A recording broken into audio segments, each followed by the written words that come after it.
The workshop smelled of burnt circuits and recycled air. Ronan Hale wiped grease from his hands, staring at the impossible creature sprawled across his cargo bay floor.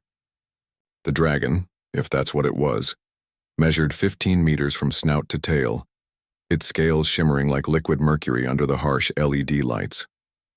But those magnificent wings lay motionless, and the creature's golden eyes held an agony that transcended species. "You shouldn't have brought it here," his assistant Mari hissed over the comm. "The Draconid Empire will think we're harboring a war criminal." Ronan knelt beside the dragon's massive head, meeting its gaze. "Look at those scars, Mari. This isn't a warrior. This is someone who got caught in the crossfire. The dragon, Velryx, according to the faint translator chip still functioning in its skull, had been found drifting in the neutral zone between human and Draconid territories. 3 vertebrae in its spine had been shattered by plasma fire, leaving its entire lower body paralyzed. The Draconid fleet had abandoned it, and human patrols had almost done the same. Almost. Ronan had spent 20 years fixing mining mechs, salvage ships, and the occasional illegal modification job. He'd never worked on living tissue, especially not alien tissue that could theoretically incinerate him with a breath.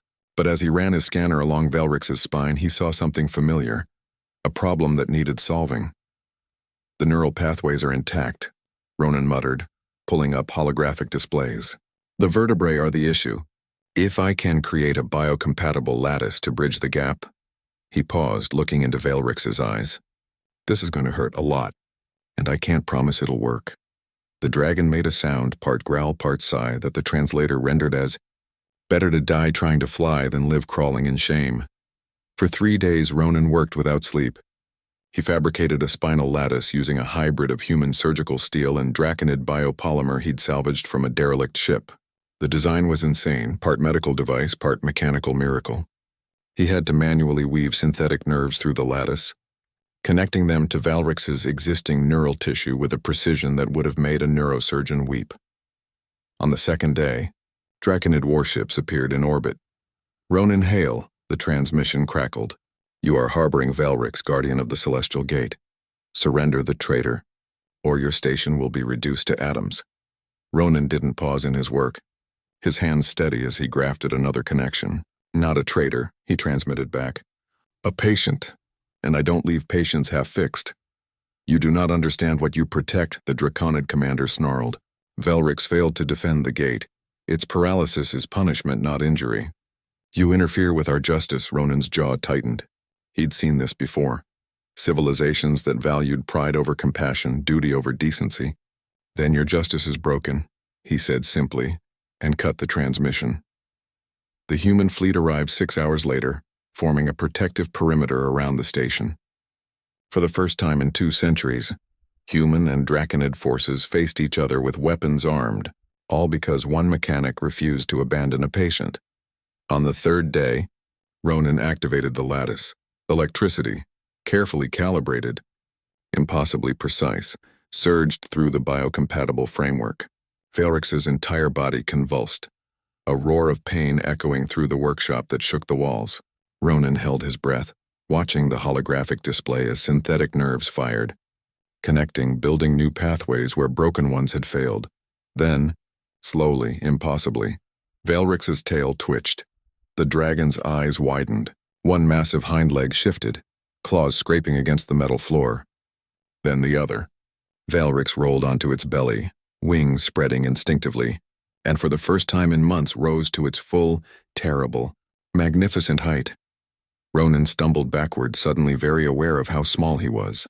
But Velryx lowered its head, touching its snout gently to Ronan's chest, a gesture the translator marked as profound gratitude. "You gave me more than movement." Velryx's voice rumbled, clearer now through the repaired translator. "You gave me choice." The dragon turned toward the airlock, but Ronan grabbed one of its massive claws. "Wait, there are 2 fleets out there ready to start a war. What happens when you leave?" Velryx's golden eyes gleamed with something that might have been amusement. "Then I will give them something better to do than fight." What happened next became legend in both empires.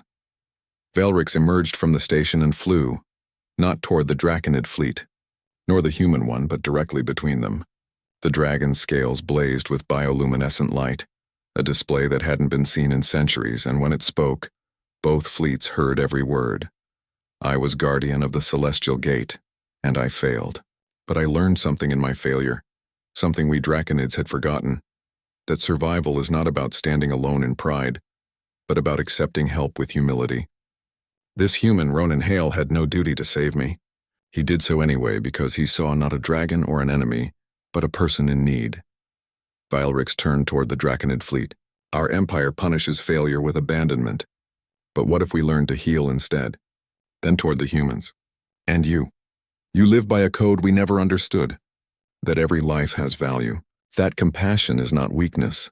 The dragon spread its wings wide, a bridge between two armadas. I propose a new covenant. Let humans teach us mercy, and we will teach them the ancient ways. Let this station become neutral ground where both our peoples can learn from each other. And let the one who healed me be our first ambassador, not because he is wise, but because he is good.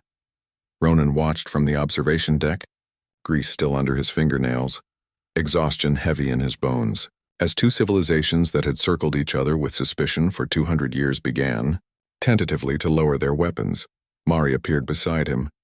You just changed galactic history with a welding torch and spare parts. Ronan shrugged, a tired smile crossing his face. I just fixed what was broken. That's all I've ever done. But as Vilrix soared between the fleets, magnificent and impossible, living proof that compassion could bridge any divide, Ronan realized that sometimes fixing one small thing could heal entire worlds. The Celestial Accord was signed 3 months later, and at the center of the new embassy station floated a small workshop where a human mechanic continued to fix broken things, and occasionally, broken destinies.